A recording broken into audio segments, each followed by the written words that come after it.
Muyideen ó ní Agbala Gabriel ó ní gbogbo owó tí wọ́n dá fóun ó ní Agbala Gabriel fún òun ní kankan owó yẹn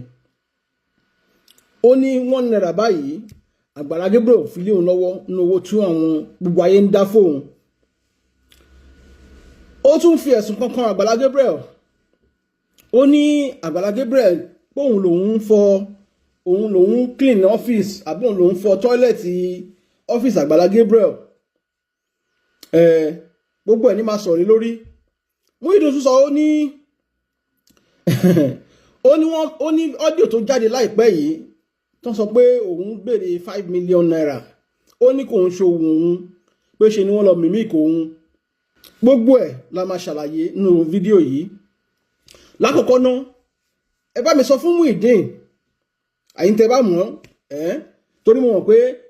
entitlement is the biggest problem tí Muyideen ní ó dẹ̀ jẹ́ problem for many people ní Nigeria. Àtẹ̀má was entitled to even nǹkan tí ò ń ṣe tiwa a máa wà entitled sí a máa feel sense of entitlement sáwọn nǹkan yẹn tí ò dẹ̀ yẹ kó rí bẹ́ẹ̀. So lákọ̀ọ́kọ́ náà owó tí Agbala Gabriel raise fún Muyideen Agbala Gabriel gbawó fún ẹ láti kó lé ẹ lọ́wọ́ láti lọ fi ṣe anything. Purpose tí Agbala Gabriel fi raise owó fún ẹ is not so that they can give that money to you in cash. So kọ́kọ́ dì yẹn múná pé Agbala Gabriel fún ẹ lówó yẹn ìyẹn kò sí lára ọ̀rọ̀ torí purpose Agbala Gabriel fi raise owó fún ẹ is the purpose of building a house for you, setting you up as a man, giving you a business of your own where you can start making money on the daily basis based on what you have been doing before. Nǹkan tó mọ̀ ṣe tẹ́lẹ̀ car charging tó ń bá ipò ṣe tẹ́lẹ̀ òun náà Agbala Gabriel tún padà set ẹ̀ up pé kó máa ṣe lọ. That's why tó fi open shop fún ẹ. Now open shop fún ẹ nìyẹn ó wá kù sọ́wọ́ ẹ̀ pé bó ṣe máa maintain ẹ̀ tó fi máa get owó. Still yàtọ̀ sí Agbala Gabriel tún wá open shop fún ẹ. Agbala Gabriel tún jẹ́ kó yé wa nú fídíò tó a rí last time wípé every Sunday ó máa ń fún ẹ 10,000 naira. Maybe that's some of the reason why you are already feeling so much entitled to everything tí Agbala Gabriel ní. Now òun sọ pé Agbala Gabriel owó tán dá fún ẹ wọn Agbala Gabriel fún ẹ ní inú owó yẹn ṣé sọ fún ẹ pé òun fẹ́ gba owó kóun kó fún ẹ kó lọ lò fún ara ẹ ni àbí wọ́n sọ pé nǹkan tí Agbala Gabriel bẹ́ẹ̀ gbowó fún ṣé Agbala Gabriel fi ṣe àbí kò fi ṣe. Those are the questions I want you to ask yourself. Tó bá rí fídíò yìí béèrè lọ́wọ́ ààrẹ Muyideen ṣé Agbala Gabriel bẹ́ẹ̀ gbowó gbà tó bẹ́ẹ̀ gbowó ṣówó tó bẹ́ẹ̀ raise ṣó bí ó fi ṣe nǹkan tó lọ fẹ́ fi ṣe àbí kò fi ṣe. Yorùbá sọ̀rọ̀ wọn ní ìjà ló dé lórí dòwe tó bá ṣe pé nǹkan tó wá ń ṣẹlẹ̀ ń sìn tán àwọn tó kó sí ẹ lọ́kàn tó bẹ̀ sí ń ṣe fídíò oríṣiríṣi ń sìn tí ò bá ń ṣe bẹ́ẹ̀ ni aṣáàmọ́ ìhà àdẹ̀mọ́ àwọn àìmọye ọ̀rọ̀ tó sọ kódà níjọ́ tí ẹ̀ ń ṣe tí wọ́n ń ṣe anniversary ní church Agbala Gabriel àmọ́ testimony to give kan pàápàá níjọ́ yẹn ó gba omijé lójú Agbala Gabriel. Ìwọ yẹn ló wá ń sọ̀rọ̀ ń sìn ló ń sọ̀rọ̀ ẹni pé wọn náà mọ̀rọ̀ sọ wọ́n ṣà ń sọ sí ẹlẹ́nu kí wọn náà wá sọ síta àbí náà ìyẹn lọ bá yẹn. Ẹlẹ́kejì ó ní Agbala Gabriel pé Mr. Ṣẹ́gun mo tún gbọ́ pé ó sọ pé Mr. Ṣẹ́gun pé ló fẹ́ mú ẹ lọ sí Amẹ́ríkà wípé but Agbala Gabriel ló dínà ẹ láti má jẹ́ kí Mr. Ṣẹ́gun yẹn mú ẹ lọ sí Amẹ́ríkà. Muyideen má parọ́ mọ́ irọ́ tó ń pa ó bá máa lé olóore jìnnà sí ẹni. I'm telling you irọ́ tó bá ń pa ń sìn á túbọ̀ máa lé olóore jìnnà sí ẹni. ìwà ẹ even kó tó di pé ọ̀rọ̀ tó ṣẹlẹ̀ ìwà ẹ ni ò jẹ́ kí Mr. Ṣẹ́gun mú ẹ lọ sí Amẹ́ríkà àtiwọ́ àtìyàwó ẹ excuse me ó kàn fi tiẹ̀ kó bá ọmọ lady yẹn ni. Now nígbà tí Mr. Ṣẹ́gun yẹn máa ń wá sọ́dọ̀ Agbala Gabriel Mr. Ṣẹ́gun yẹn rí ẹ lọ́dọ̀ Agbala Gabriel and this man can testify that ó máa ń nà ìyàwó ẹ àbí òun parọ́ mọ́ ẹ Muyideen wọ́n ló máa ń nà ìyàwó ẹ. You are very aggressive at the same time ó máa ń bá àwọn customer ẹ jà. Those are the things tá a gbọ́. Now Mr. Ṣẹ́gun dẹ̀ mọ̀ pé tó ń bá padà eventually invite ẹ wá sí America tó bá dé America tó bá bẹ̀ sí lọ misbehave tó lọ lu ìyàwó ẹ Amẹ́ríkà òun ṣe Nàìjíríà o tó bá misbehave tó bá lu ìyàwó ẹ ń bẹ̀ ìwọ gan ò ní láìkí ibi tó máa bára ẹ náà ṣe understand now tó bá Mr. Ṣẹ́gun yẹn wà pé tó ń bá ní kó ń gbé wá sí Amẹ́ríkà nkí òun ló máa wà tẹ́ni tí bá ṣẹlẹ̀ tí ìwà tìyàwó ẹ ọwọ́ òun náà máa ti bèrè tó bá bẹ̀ sí nínú ìyàwó ẹ ó ṣeéṣe kó kọ́rọ̀ yẹn náà kan òun ara nǹkan tí màá yẹn fi pen di invitation yẹn nìyẹn sí Amẹ́ríkà so stop putting the blame on Agbala Gabriel Agbala Gabriel ní ó jẹ́ kí Mr. Ṣẹ́gun ràn ẹ́ lọ́wọ́ Mr. Ṣẹ́gun tó mọ̀ọ́mọ̀ tó ra màálù fún ẹ lọ́jọ́ wedding ẹ tí màá yẹn donate fún ẹ àìmọye donation ni màá yẹn donate anytime tó má ti gbé ẹ wá báyìí màá yẹn máa donate fún ẹ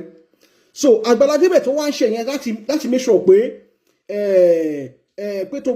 pé kò wá sí ọ̀hún yẹn Agbala Gabriel tó make sure pé kí life ẹ wà òkè tó rí ẹ lẹ́gbẹ̀ẹ́ títì nígbà tó ò já mọ́ kankan Ọlọ́run lè dá ògo mú ẹ I'm not disputing that fact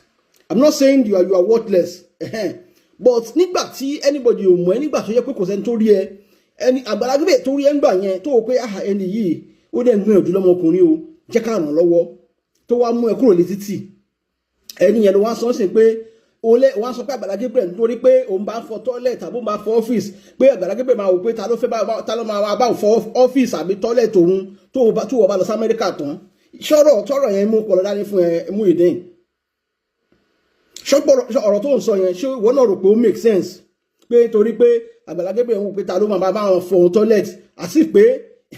àwọn kò séyàn tí ṣé Agbala Gabriel ó fẹ́ rà ní àbò fẹ́ tà láwọn tó lè bá ṣiṣẹ́ ẹlòmíì gá gbà láti máa ṣiṣẹ́ tó ń ṣe yẹn kí kóun lè ní access ọ̀dọ̀ Agbala Gabriel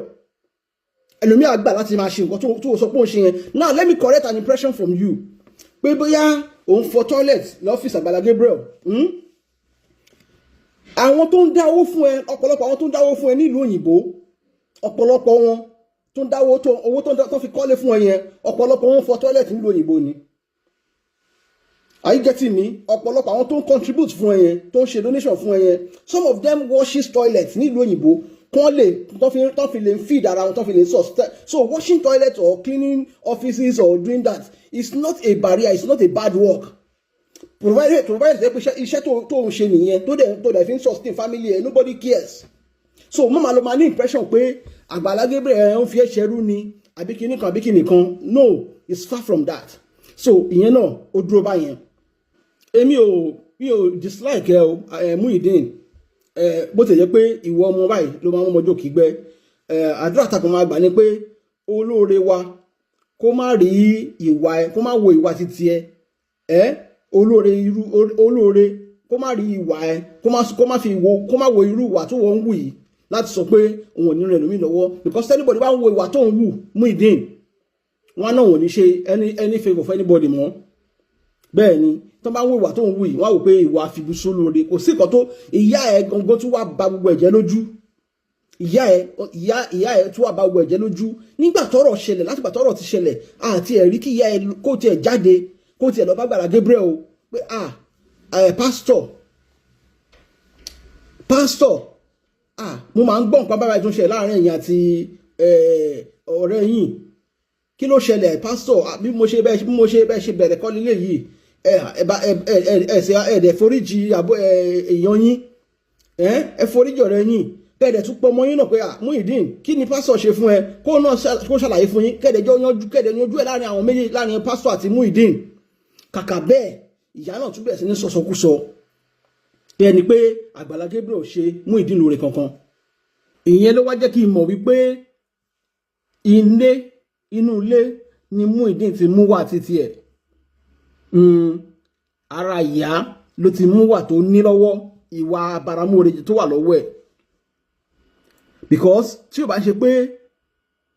òwú ìyá gbọ̀n lọ́mọ ran ni kò yẹ kí ìyá Muyideen náà tún máa sọ bó ṣe ń sọ̀rọ̀ ní fídíò tá a rí lánàá yẹn ẹ̀yin èèyàn ẹ má máa ya àfibíṣó lóore ẹ má máa ya àbáramóore jẹ torí tẹ́yìn bá ń ṣe báyìí ẹ̀ ń dínà oore mọ́ ẹgbẹgbẹ̀rún èèyàn tó kù ni ẹ̀ ń dínà oore mọ́ ẹgbẹgbẹ̀rún èèyàn tó kù ni now lastly lórí ọ̀rọ̀ pé wọ́n mímí kò ohun ẹ Muyideen oná mímí kò ohun ẹ ni pé ohun ẹ kọ́ ni à ń gbọ́nu fọ́nrán yẹn Muyideen lẹ́nu ìgbà tá a mọ̀ ẹ́ a dá ohun ẹ mọ̀ pátápátá a dá ohun ẹ mọ̀ pátápátá ni kò ṣe pé bóyá kéèyàn mímí kéèyàn a máa dá ohun yẹn mọ̀ kò sí bó ṣe fẹ́ deny ohun yẹn so tó bá yẹ pé lóòótọ́ náà mímí ohun ẹ ẹ̀gbọ́n ẹ tó wà lọ́dọ̀ ẹ̀ ńgbà tó ṣe voice record yẹn tó ń pè é yẹn wọ́n tún mímí ohun ẹ̀gbọ́n yẹn náà ni àbúgbà wípé orúkọ ẹ account number tẹ́ pè fún máa yẹn ó wà lọ́wọ́ àwọn èèyàn orúkọ yẹn wà lọ́wọ́ wọn so ẹni yẹn náà báwo ló ṣe get account number yẹn báwo ló ṣe get orúkọ yín yẹn